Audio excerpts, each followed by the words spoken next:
내가 이런 걸 당할 줄이야. 나는 절대 안 당할 줄 알았는데. 이게 맞나? 바스락. 그 소리를 들으면 가슴이 철렁 내려앉습니다. 바람이 불 때마다 마른 잎 부서지는 소리가 들립니다. 마치 제 뼈가 부서지는 소리 같아서 밤마다 소스라치게 놀라 깨곤 하거든요. 그 소리를 들으면 가슴이 철렁 내려앉습니다. 제가 5년째 살고 있는 이 차가운 컨테이너 창문 너머로 제 자식 같던 소나무들이 갈색으로 변해가고 있습니다. 40년을 키운 나무들이 죽어가고 있는 겁니다. 물 한 모금 못 마시고 해풍에 소금기만 뒤집어 쓴 채 말라 비틀어지고 있습니다. 저도 함께 죽어가고 있고요. 1조 5천억짜리 리조트는 앙상한 골조만 남아서 거대한 흉물이 됐고 중국 업체는 820억을 벌어서 튀었다는데 저는 6억을 못 받아서 이 썩어가는 나무 옆에서 깡소주를 깝니다. 마이너스 마이너스 마이너스.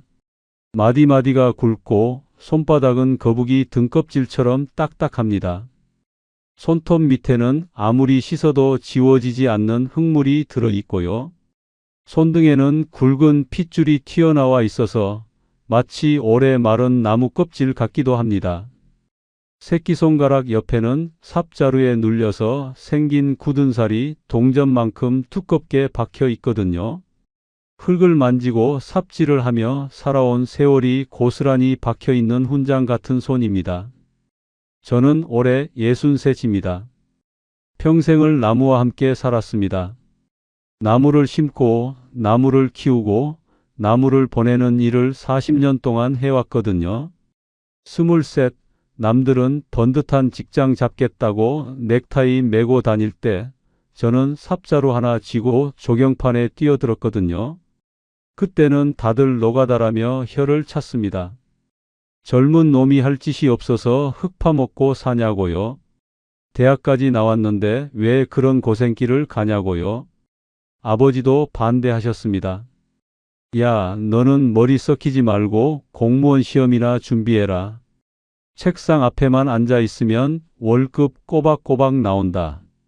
근데 저는 그게 죽기보다 싫었습니다. 책상 앞에 앉아서 서류만 들여다보는 게 답답했거든요. 형광등 불빛 아래서 하루 종일 앉아 있으면 숨이 막힐 것 같았습니다.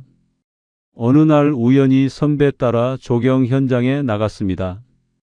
아파트 단지 마무리 공사 현장이었는데 그날따라 하늘이 참 맑았거든요. 새로 깔아놓은 잔디 위로 물이 반짝이고 막 심어놓은 소나무에서 소량이 올라왔습니다. 삽으로 흙을 떠서 나무 뿌리 주변에 덮어주는데 이상하게 가슴이 뛰더군요. 아, 이건 좀 나랑 맞는 일 같다. 그날 그냥 결정을 해버렸습니다. 나는 책상 앞 말고 흙 위에서 일해보자. 그게 조경 인생의 시작이었습니다. 처음엔 정말 막노동이었습니다. 아파트 단지 조경 현장에서 삽질하고 흙 나르고 잔디 까는 일을 했거든요. 한여름 떼약볕 아래서 일하면 등이 익어서 껍질이 벗겨졌습니다. 한겨울에는 손이 얼어서 삽자루를 쥘 수가 없었어요. 장갑을 껴도 소용없었습니다. 손가락 끝 감각이 사라지고 손톱 밑이 터져서 피가 배어 나왔거든요. 밤에 집에 오면 온몸이 욱신거려서 이부자리에 누워도 잠이 안 왔습니다. 그래도 이상하게 좋더군요. 비 온 다음 날 아침 현장에 나가면 흙냄새가 코를 확 찌릅니다. 그 냄새 맡으면 몸이 먼저 반응합니다. 야, 일하러 가자. 몸이 그렇게 말하는 것 같았거든요. 나무를 심고 물을 주고 가지를 쳐주면서 저는 조금씩 배워갔거든요. 어떤 나무가 어떤 흙을 좋아하는지, 어떤 나무가 햇빛을 좋아하고 어떤 나무가 그늘을 좋아하는지. 책에서는 배울 수 없는 것들이었습니다. 현장에서 흙을 만지고 나무를 만지면서 체득한 지식이었어요. 선배들한테 혼도 많이 났습니다. 야, 이 새끼야. 소나무를 그렇게 심으면 어떡해? 뿌리가 꺾이잖아. 다시 파. 그러면 저는 다시 파서 심었습니다. 한 그루를 심는데 서너 번씩 다시 심기도 했거든요. 근데 그게 다 공부였습니다. 한 그루 한 그루. 제가 심은 나무들이 계절을 몇 번 지나면서 조금씩 굵어지고 키가 자라고 가지가 퍼지는 걸 보는 게 그게 그렇게 뿌듯했습니다. 나중에는 단순 인부에서 반장이 되고 현장을 맡아보기도 했습니다. 그 와중에 아내를 만나 결혼했고 애 둘이 태어났고요. 30 중반쯤에서야 마음을 먹었습니다. 남 밑에서 삽질만 하다 죽을 수는 없다. 나도 내 이름 걸고 해보자. 그렇게 시작한 게 제 조경업체였습니다. 트럭 한 대 빚내서 사고 창고 비슷한 사무실 하나 얻고 나무 몇 그루 사다 놓고 처음엔 직원도 없이 혼자 뛰었습니다. 현장 잡으면 삽질하고 없으면 거래처 돌아다니면서 명함 돌리고 밤이면 소주 한 병 사 들고 집에 들어갔습니다. 아내는 말없이 안주를 내어주고 제가 툭툭 내뱉는 투덜거림을 다 들어줬습니다. 당신 조금만 더 버텨요. 당신은 손이 야무져서 사람들 금방 알아볼 거예요. 그 말이 참 고마웠습니다. 세월이 지나면서 단지 몇 군데 맡고 빌라 단지 조경도 맡고 공장 부지 조경도 들어갔습니다. 직원이 하나둘 늘어났고 중고 트럭이 한 대 더 생겼습니다. 그렇게 40년을 보냈습니다. 맨손으로 시작해서 중고 트럭 한 대 장만하고 직원 5명 거느린 조경업체 사장이 됐거든요. 큰 부자는 못 됐어도 남한테 아쉬운 소리 안 하고 빚 없이 살았으니 성공한 인생이라고 생각했습니다. 자식 둘 대학 공부 다 시켰습니다. 큰애는 서울에서 회사 다니고 작은애는 결혼해서 인천에 살고 있거든요. 둘 다 제 손 안 타고 자립했습니다. 그게 자랑이었어요. 아내랑 노후에 오순도순 살려고 경기도 외곽에 작은 땅도 하나 봐뒀습니다. 거기에 작은 집 하나 지어서 텃밭도 가꾸고 개 한 마리 키우면서 살려고 했어요. 소박한 꿈이었습니다. 큰 욕심 안 부렸습니다. 그냥 건강하게 나무 가꾸면서 손주들 보러 가끔 서울 가고 아내랑 시골장 구경도 다니고 그렇게 살려고 했거든요. 아침에 일어나서 커피 한 잔 마시고 농장에 나가서 나무들 보살피고 저녁에 아내랑 산책하고 그런 평범한 노후를 꿈꿨습니다. 성실하게 살았습니다. 새벽 5시면 어김없이 농장에 나가서 나무들을 살폈거든요. 가지치기 하나를 해도 직원들 안 시키고 제 손으로 직접 했습니다. 나무라는 게 참 묘해요. 주인의 발자국 소리를 듣고 자란다는 말이 있지 않습니까? 그 말이 진짜입니다. 제가 정성을 쏟으면 잎사귀 때깔부터가 달라지더군요. 푸르름이 다르고 윤기가 다르고 가지 뻗는 모양도 다릅니다. 사람이 키우는 나무와 그냥 자라는 나무는 확실히 차이가 나거든요. 조경업계 사람들이 제 농장에 오면 다들 감탄했습니다. 박 사장 나무는 다르다고요. 농장에 나가면 제일 먼저 하는 일이 있습니다. 나무들한테 인사를 하는 겁니다. 잘 잤어? 오늘 컨디션 어때? 그렇게 말을 걸면서 한 그루 한 그루 돌아보거든요. 직원들은 웃었습니다. 사장님 나무한테 말 걸어봐야 알아듣겠어요? 근데 알아듣습니다. 정말로 알아들어요. 제가 며칠 안 가면 나무들이 시무룩해 보이거든요. 잎이 처지고 생기가 없어 보입니다. 제가 가서 물 주고 말 걸어주면 다음 날 확 달라져요. 제 농장에는 장군송이라고 부르는 소나무가 한 그루 있었습니다.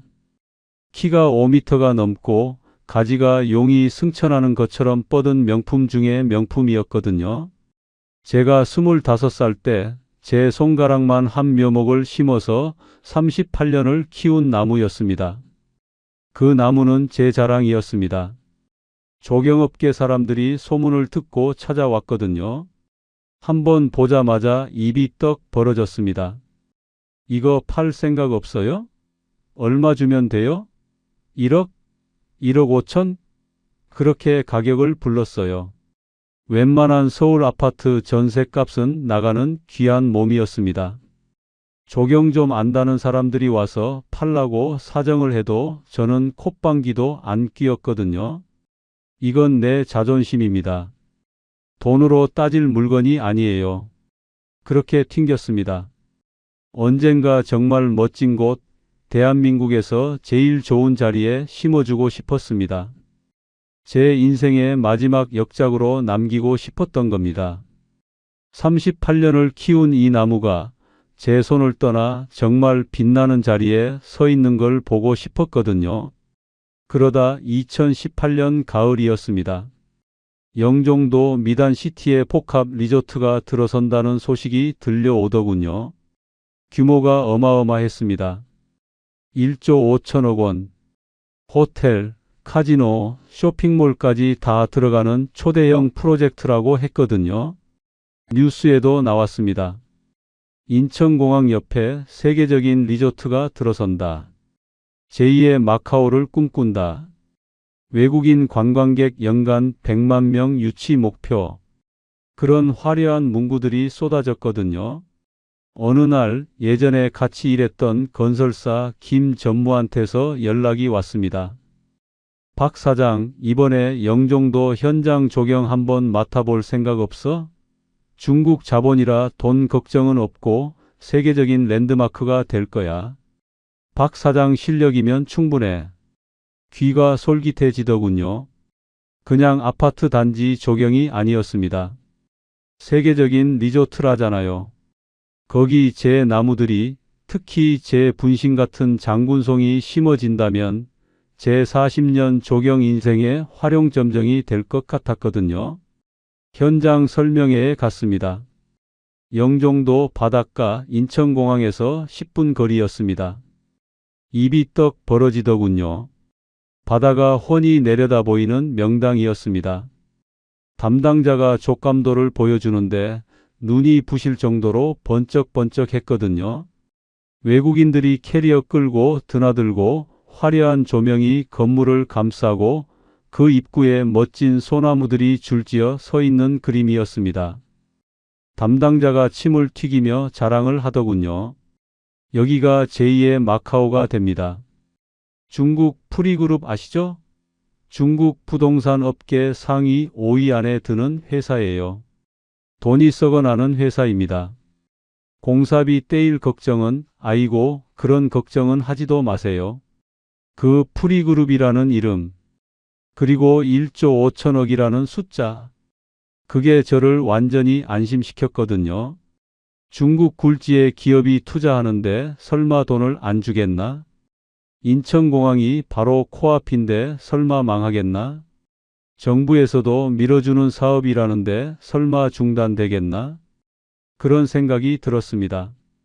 계약서를 쓰던 날 손이 덜덜 떨렸습니다. 총 공사비 15억. 제 인생 최대 규모의 계약이었거든요. 그중 1차분으로 6억 원어치 나무를 먼저 심기로 했습니다. 볼펜을 쥔 손에 땀이 흥건하게 배어 나오더군요.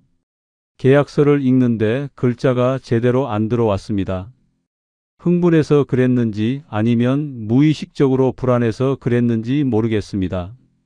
지금 생각해보면 그때 계약서를 제대로 읽었어야 했거든요.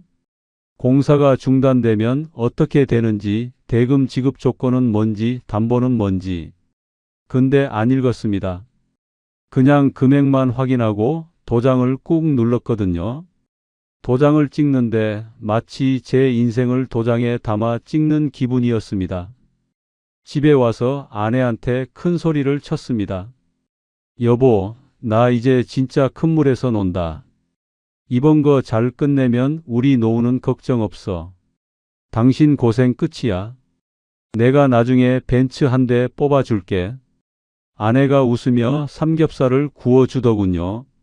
당신 너무 무리하지 마요. 그냥 건강하게만 일해요. 욕심 부리지 말고요. 아내는 항상 그렇게 말했습니다. 욕심 부리지 말라고요. 근데 저는 그 말이 귀에 안 들어왔습니다. 이미 제 머릿속은 성공한 미래로 가득 차 있었거든요. 소주 한 잔을 입에 털어 넣는데 그렇게 달 수가 없었습니다. 세상이 다 제 발 아래 있는 것 같았거든요. 이번 일만 잘 끝내면 조경업계에서 제 이름이 남을 것 같았습니다. 박 사장 나무는 다르다. 그런 소리를 들을 것 같았어요. 그때는 몰랐습니다. 그 달콤한 술잔이 제 인생을 망가뜨릴 독배가 될 줄은요. 제 인생의 혹독한 겨울이 그렇게 오고 있다는 걸 저는 까맣게 모르고 웃고만 있었습니다. 마이너스 마이너스 마이너스. 영종도 바닷바람은 찼지만 제 가슴은 뜨거웠거든요.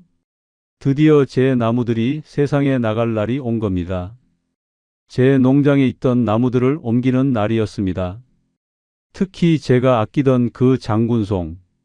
그 녀석을 트럭에 싣는데 묘한 기분이 들더군요. 딸 시집 보내는 기분이랄까요? 기쁘면서도 서운하고 뿌듯하면서도 아쉬운 그런 기분이었습니다. 뿌리분 감는 데만 꼬박 하루가 걸렸습니다. 나무를 옮길 때는 뿌리를 다치지 않게 흙을 둥글게 파서 천으로 감아야 하거든요. 직원 4명이 달라붙어서 조심조심 작업을 했습니다. 혹시라도 상처 날까봐 인부들한테 소리를 꽥꽥 질러가며 조심시켰거든요. 야, 이놈들아. 그게 얼마짜린 줄 알아? 살살 다뤄, 살살. 뿌리 하나라도 다치면 나무가 죽는다고. 제 목소리가 쉴 정도로 소리를 질렀습니다. 직원들이 투덜거렸습니다. 사장님, 나무가 사람도 아니고 그렇게까지 해야 돼요? 근데 저는 단호했습니다. 나무도 생명이야. 함부로 다루면 안 돼. 그렇게 말하면서 제 손으로 직접 뿌리분을 만졌거든요. 크레인으로 나무를 들어 올리는 순간 가슴이 철렁했습니다. 38년을 제 농장에서 자란 나무가 처음으로 하늘로 떠오르는 거였거든요. 혹시 줄이 끊어지면 어쩌나? 혹시 넘어지면 어쩌나? 그런 걱정에 심장이 쿵쿵 뛰었습니다. 트럭에 실을 때도 조심 또 조심이었습니다. 나무가 흔들리지 않게 로프로 단단히 고정하고 가지가 부러지지 않게 천으로 감싸주고 그렇게 정성껏 준비를 했거든요. 현장에 도착해서 나무를 심는데 자리가 기가 막혔어요. 리조트 정문 바로 옆 바다가 한눈에 들어오는 자리였거든요. 아침에는 해가 떠오르고 저녁에는 노을이 지는 그 자리였습니다. 크레인으로 나무를 들어 올리고 구덩이에 안착시키는 순간 제 심장이 쿵쿵 뛰더군요. 아, 이거다.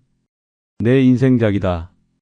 이 자리에 서 있는 이 나무가 앞으로 수십 년 동안 사람들한테 감동을 줄 거다. 그런 생각이 들었습니다. 지나가는 사람들이 다 쳐다봤습니다. 현장 소장도 엄지를 치켜 세우더군요. 박 사장님, 나무가 기가 막히네요. 건물이 확 살아납니다. 이거 완공되면 여기가 명소 되겠어요. 그 칭찬 한마디에 40년 고생이 다 씻겨 내려가는 것 같았어요. 매일 새벽 4시에 일어나 영종도로 출근했습니다. 인천대교를 건널 때마다 콧노래가 나왔거든요. 통행료가 비싸도 아깝지 않았습니다. 저 다리 건너에 내 꿈이 자라고 있었으니까요. 나무 80그루를 심었습니다. 소나무, 향나무, 배롱나무, 단풍나무. 제 농장에 정예 멤버들이 다 출동했거든요. 각각의 나무마다 사연이 있었습니다. 이 나무는 15년 키운 거고 저 나무는 20년 키운 거고 심는 걸로 끝이 아니었습니다. 자리를 잡을 때까지 매일 물을 주고 영양제를 꽂아주고 지지대를 점검했습니다. 바닷바람이 세니까 지지대를 튼튼하게 박아야 했거든요. 나무들도 제 정성을 알았는지 뿌리를 잘 내리는 것 같았어요. 새순이 돋아나고 잎이 파릇파릇해졌거든요. 그걸 보고 있으면 밥 안 먹어도 배가 불렀습니다. 아침에 현장에 나가서 나무들을 보는 게 그렇게 행복할 수가 없었어요. 주변 분위기도 좋았습니다. 여기저기서 크레인이 돌아가고 레미콘 트럭이 줄을 지어 들어왔거든요. 한바집은 사람들로 미어터졌습니다. 다들 활기가 넘쳤어요. 여기 완공되면 집값 뛴다. 상가 분양받으려는 사람들이 줄을 섰다. 벌써 예약금 넣은 사람이 수백 명이래. 그런 말들이 오갔습니다. 저도 덩달아 신이 났거든요. 이번 공사 대금 받으면 트럭도 새 걸로 바꾸고 아내랑 유럽 여행도 가야지. 그런 행복한 상상을 했습니다. 중간 정상금으로 1억 원이 들어왔습니다. 약속한 날짜에 정확히 꽂히더군요. 통장 문자를 보는데 눈물이 날 것 같았습니다. 역시 대기업은 다르네. 중국 돈이라더니 깔끔하네. 의심은 눈 녹듯이 사라졌습니다. 그래서 더 무리했어요. 원래 계약보다 더 좋은 자재를 썼거든요. 제주도에서 화산석을 공수해 오고 잔디도 최고급으로 깔았습니다. 조경석도 비싼 걸로 골랐어요. 제 돈을 먼저 써서라도 완벽하게 만들고 싶었습니다. 어차피 나중에 다 받을 돈이니까요. 지금 투자하면 나중에 몇 배로 돌아온다. 그렇게 생각했거든요. 제 통장에서 3억이 빠져나갔습니다. 근데 걱정이 안 됐어요. 공사가 순조롭게 진행되고 있었으니까요. 골조가 쑥쑥 올라가는 걸 보면서 저도 같이 올라가는 기분이었습니다. 27층까지 골조가 올라갔습니다. 멀리서 봐도 웅장하더군요. 바다 위로 우뚝 솟은 그 건물을 볼 때마다 가슴이 벅차올랐습니다. 내가 저 건물 조경을 했다. 그 자부심이 대단했거든요. 현장 인부들이랑 소주를 마시는 날이 있었습니다. 다들 신이 나서 떠들어댔어요. 박 사장님, 여기 완공되면 사장님 이름 날 겁니다. 전국에서 조경 의뢰 들어올 거예요. 그런 말을 듣고 있으면 제가 벌써 유명 인사라도 된 것 같았습니다. 집에 가면 아내한테 자랑을 늘어놨습니다. 여보, 오늘 현장 소장이 그러는데 우리 나무들 때문에 건물이 확 살아났대. 완공되면 조경계에서 상 받을 수도 있대. 신문에도 나올 거래. 아내는 웃으면서도 걱정을 했거든요. 당신 돈은 제때 받고 있어요? 중국 회사라고 하니까 좀 불안한데. 혹시 나중에 문제 생기는 거 아니에요? 괜찮아, 괜찮아. 벌써 1억 받았어. 나머지도 공정대로 다 나올 거야. 계약서에 다 명시돼 있어. 저는 자신만만했습니다. 근데 그게 제 발등을 찍을 줄은 꿈에도 몰랐습니다. 그때 멈췄어야 했어요. 그때 욕심을 부리지 말았어야 했습니다. 나무가 너무 잘 자라는 게 오히려 불길한 징조였을까요? 폭풍우가 오기 전에 바다가 가장 고요하다는 걸 저는 그때 알았어야 했습니다. 마이너스. 뭔가 이상했어요. 현장 분위기가 묘하게 달라졌거든요. 원래는 레미콘 트럭이 꼬리를 물고 들어와야 하는데 뜸해졌습니다. 망치 소리, 기계 돌아가는 소리로 시끄러워야 할 현장이 가끔씩 조용해질 때가 있었거든요. 인부들 사이에서 수군거리는 소리가 들렸습니다. 야, 철근팀 돈 못 받았다며. 중국에서 돈이 안 들어온다는데? 가슴이 철렁했습니다. 설마 했어요. 현장 사무실에 찾아갔습니다. 소장님, 요즘 분위기가 왜 이래요? 기성금 청구한 거 언제 나옵니까? 소장은 웃으면서 커피를 타주더군요. 아유, 박 사장님. 걱정 마세요. 중국 본사에서 송금 절차가 좀 까다로워서 늦어지는 거예요. 외환 송금이 원래 며칠씩 걸리잖아요. 다음 달이면 다 해결됩니다. 그 말을 믿었습니다. 아니, 믿고 싶었거든요. 이미 제 돈 3억이 들어가 있는 상태였습니다. 여기서 멈추면 그 돈이 묶입니다. 어떻게든 공사를 진행시켜서 완공을 봐야 돈을 받을 수 있었어요. 그래서 계속했습니다. 직원들 월급은 제 통장을 털어서 줬거든요. 자재상 결제도 제 카드로 막았습니다. 곧 나온대. 조금만 기다려. 직원들을 다독였어요.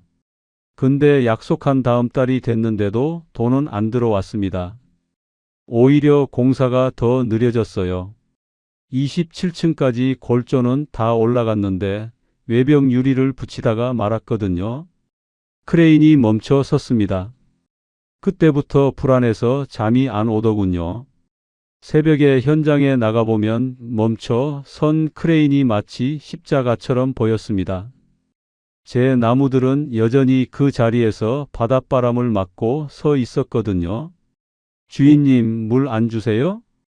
그렇게 묻는 것 같았습니다. 공사가 멈추니 관리가 안 됐습니다. 원래는 현장에서 물을 끌어다 써야 하는데 수도가 끊겼거든요.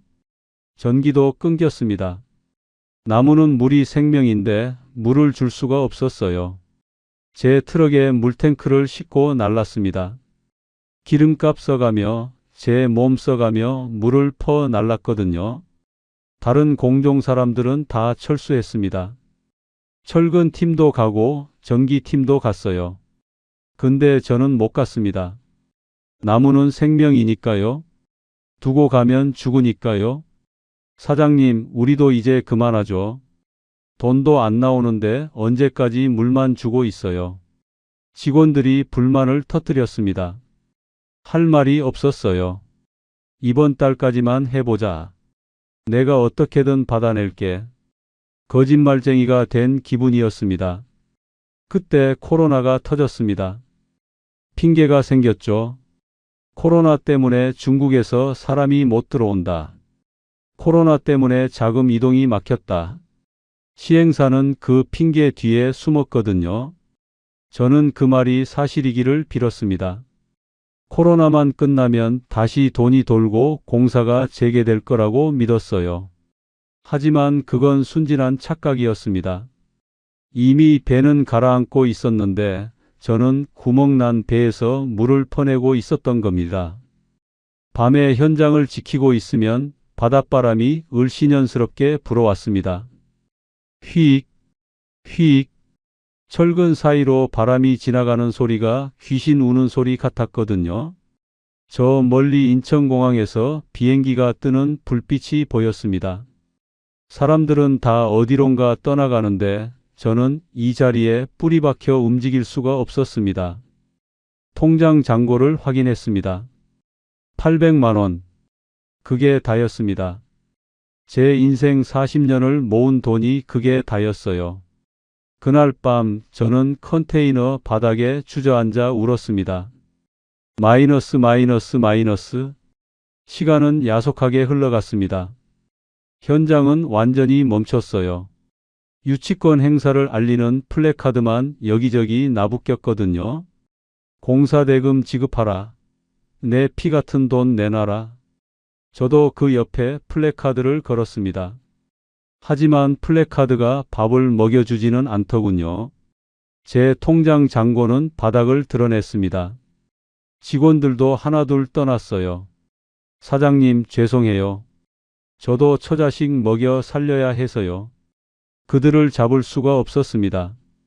밀린 월급만 겨우 챙겨주고 보냈거든요. 결국 저 혼자 남았습니다. 넓은 현장에 저 혼자 물통을 지고 다녔습니다. 허리가 끊어질 것 같더군요. 관절마다 뚝뚝 소리가 났습니다. 그래도 멈출 수가 없었습니다. 하루라도 물을 안 주면 잎이 처지는 게 눈에 보였으니까요. 근데 한계가 왔습니다. 여름 가뭄이 지독했거든요.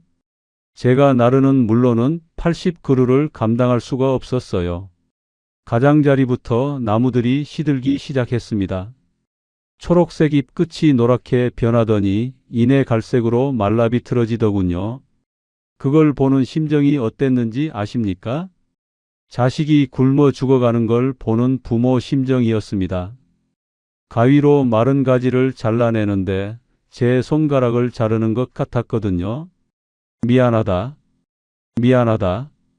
나무를 붙잡고 울었습니다. 집에 가면 아내 얼굴 보기가 무서웠습니다. 생활비를 못 갖다 준 지 1년이 넘었거든요. 아내가 식당 설거지 알바를 시작했다는 걸 나중에 알았습니다. 그 고운 손이 물에 불어 터진 걸 보고 화장실에 가서 입을 틀어막고 울었습니다. 여보, 그만 포기해. 나무가 사람보다 중요해? 아내가 소리쳤습니다. 6억이야. 6억이라고. 그걸 어떻게 포기해? 저도 악을 썼거든요.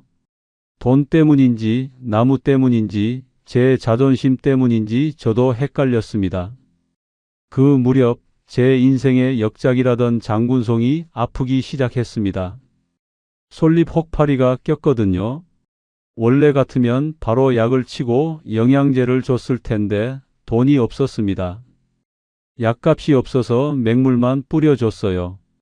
천천히 아주 천천히 죽어가더군요. 그 위풍당당하던 기세는 사라지고 껍질이 벗겨지고 잎이 우수수 떨어졌거든요. 그 나무가 죽던 날 저는 소주 3병을 마시고 현장 바닥에 쓰러져 잤습니다. 꿈에서 나무가 저를 원망하더군요. 왜 나를 여기로 데려왔냐고. 왜 나를 죽였냐고. 아침에 눈을 떴는데 땀에 눈물 자국이 말라붙어 있었습니다. 자재상에서 독촉 전화가 왔습니다. 박 사장님, 이거 언제 주실 겁니까? 저도 살아야죠. 할 말이 없었어요. 은행에서 대출 독촉 문자가 왔습니다. 연체 21차. 신용등급 하락 예정. 휴대폰을 던져버리고 싶었거든요. 집에 압류 통지서가 날아왔습니다. 아내가 그 종이를 들고 울고 있었습니다. 당신 때문에 우리 집까지 날아가는 거야. 그 말에 저는 아무 대꾸도 못했습니다. 마이너스. 스마트폰으로 기사를 보는데 손이 덜덜 떨려서 폰을 떨어뜨릴 뻔했거든요. 미단시티 중국 업체 토지 매각 차익 820억 챙겨. 눈을 의심했습니다. 개발을 하라고 준 땅을 개발은 안 하고 야금야금 팔아먹었다는 겁니다. 1단계 사업지는 공사하다 말고 흉물로 남겨두고 옆에 있던 2단계, 3단계 부지를 다른 업체에 팔았답니다. 그 차익만 820억 원. 피가 거꾸로 솟았습니다. 우리는 돈이 없어서 공사를 못한다고 조금만 기다려 달라고 사정사정하더니 뒤로는 땅 장사를 하고 있었던 겁니다. 이 사기꾼 놈들아. 현장 사무실 컨테이너를 발로 차고 소리를 질렀거든요. 하지만 들어주는 사람은 아무도 없었습니다. 사무실은 이미 텅 비어 있었고 먼지만 날렸어요. 알고 보니 처음부터 계획된 거였는지도 모릅니다. 애초에 리조트를 완공할 생각이나 있었을까요? 그냥 땅값 오르면 팔고 튀려는 속셈 아니었을까요? 거기에 우리 같은 하청업체들은 들러리였던 겁니다. 화려한 족감도는 미끼였고요. 법무사를 찾아갔습니다. 유치권이라도 걸어야 한다고 해서요. 근데 법무사가 한숨을 쉬더군요. 사장님, 유치권 걸어도 쉽지 않아요. 건물이 완공이 돼야 경매를 넘기든 뭘 하든 하는데 저건 짓다 만 거라 낙찰받을 사람도 없어요. 그리고 선순위 대출이 너무 많아서 사장님 차례까지 돈이 올지 모르겠습니다. 하늘이 무너지는 것 같았습니다. 6억 원. 제 전 재산이었거든요. 아니, 빚까지 냈으니 마이너스였습니다. 자재상들이 저한테 소송을 걸어왔습니다. 집에 압류 딱지가 붙었어요. 아내가 짐을 쌌습니다. 당신 미쳤어. 나무 귀신에 씌었어. 난 더 이상 못해. 아내를 잡을 수가 없었습니다. 빈집에 혼자 남겨진 저는 도망치듯 다시 현장으로 왔거든요. 갈 곳이 없었습니다. 집은 경매로 넘어갈 판이고 아내는 떠났고 제가 갈 곳은 이 죽어가는 나무들 옆 차가운 컨테이너뿐이었습니다.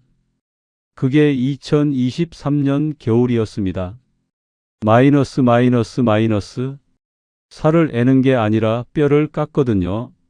전기난로 하나 없는 컨테이너 바닥에 스티로폼을 깔고 누웠습니다. 입김이 하얗게 피어오르더군요. 밤이면 무서웠습니다. 귀신이 무서운 게 아닙니다. 바람에 덜컹거리는 문소리가 빚쟁이들이 문 두드리는 소리 같아서 무서웠거든요. 27층짜리 폐건물이 달빛을 받으면 거대한 괴물처럼 보였습니다. 아침에 눈을 뜨면 제일 먼저 하는 일이 뭔지 아십니까? 살아있는 나무 숫자를 세는 겁니다. 어제는 60그루, 오늘은 59그루. 하나씩 줄어들거든요. 죽은 나무는 베어내야 합니다. 그대로 두면 병충해가 옮으니까요. 제 손으로 심은 나무를 제 손으로 톱질해서 베어낼 때의 기분을 아십니까? 내 팔다리를 자르는 것 같습니다. 미안하다. 주인 잘못 만나서. 나무를 껴안고 중얼거립니다. 밥은 라면으로 때웁니다. 가스버너에 물을 끓이면서 생각하죠. 내가 대체 뭘 한 건가? 40년 동안 흙 파고 나무 심어서 이룬 게 고작 이건가? 63세, 가족도 없이, 돈도 없이 이 쇠통 속에 갇혀있는 꼴이라니. 가끔 사람들이 구경을 옵니다. 폐허 체험한다고, 흉물 구경한다고 오거든요. 젊은 사람들이 카메라를 들고 깔깔거리며 사진을 찍습니다. 와, 대박. 진짜 망했네. 여기 귀신 나올 것 같아. 그 소리를 들으면 숨고 싶습니다. 내 인생이 그들에게는 구경거리가 됐구나. 한때는 여기가 랜드마크가 될 거라고 자랑했는데 지금은 인천공항 옆 최대 흉물이라고 불리니까요. 어느 날은 거울을 봤습니다. 거울 속에 웬 노숙자가 있더군요. 머리는 떡지고 수염은 덥수룩하고 눈은 캥하고 그게 저였습니다. 한때는 김 사장님 소리 듣던 넥타이 매고 현장 설명에 다니던 그 사람이 아니었습니다. 그냥 망한 노인이었습니다.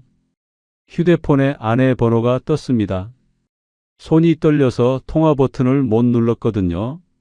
결국 그냥 꺼버렸습니다. 무슨 얼굴로 목소리를 들어요. 밤이면 별을 봅니다.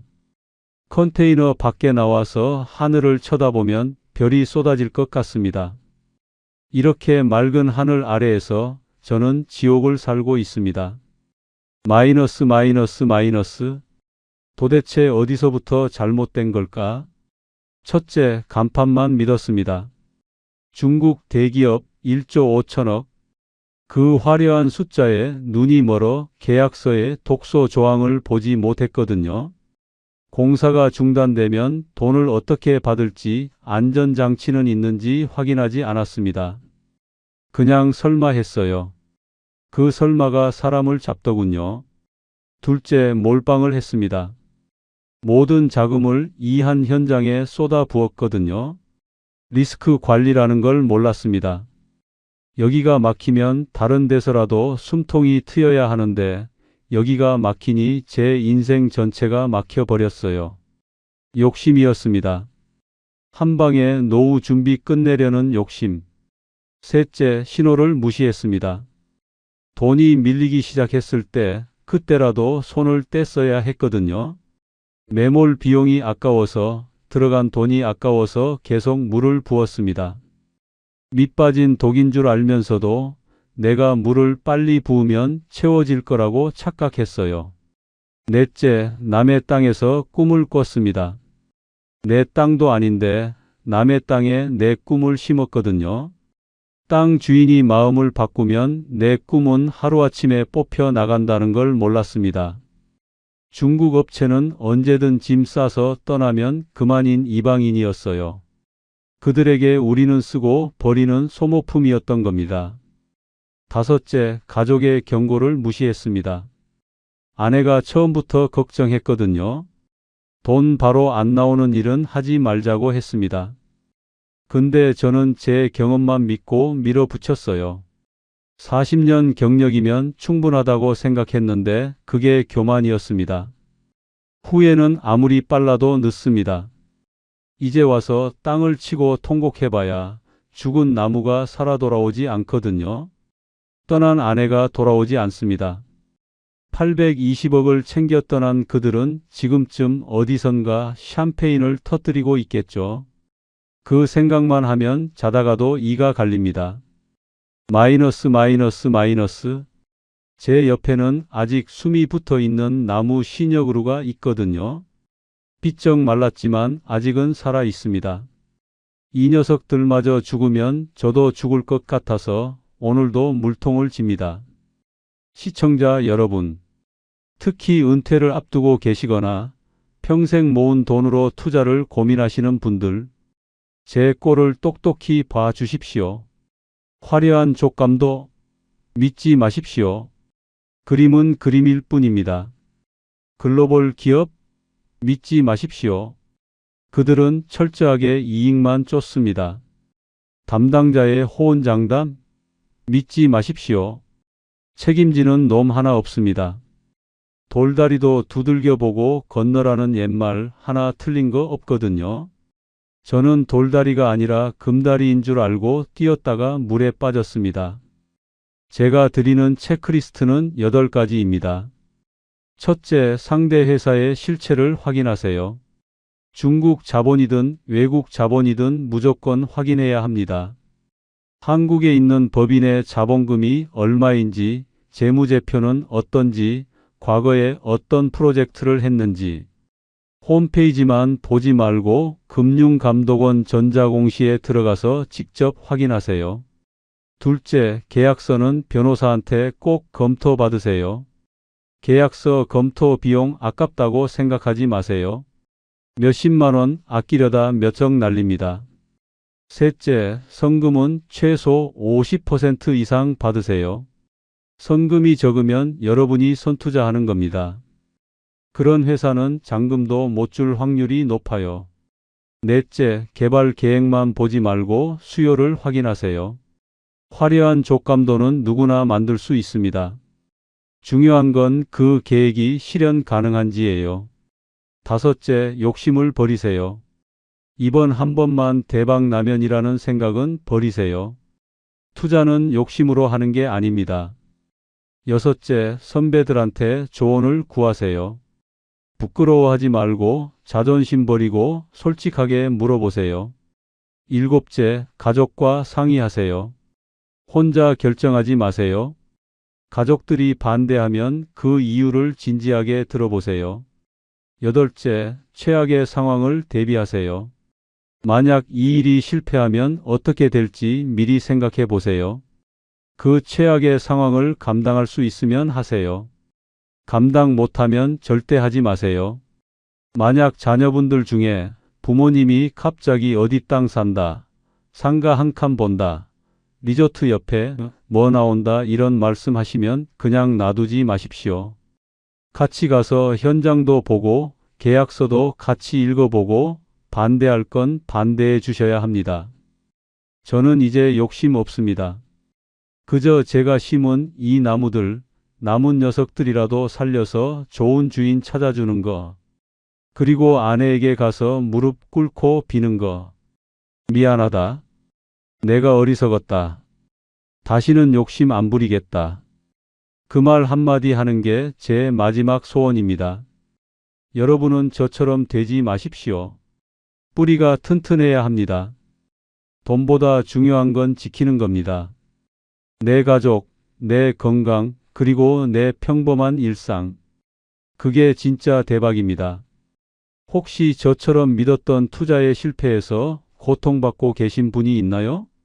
아니면 주변에 이런 유령 건물 때문에 피해 보신 분 계신가요? 댓글로 여러분의 이야기를 들려주세요. 혼자 끙끙 앓지 마시고 털어놓으시면 저처럼 골마 터지지는 않을 겁니다. 긴 이야기 들어주셔서 감사합니다.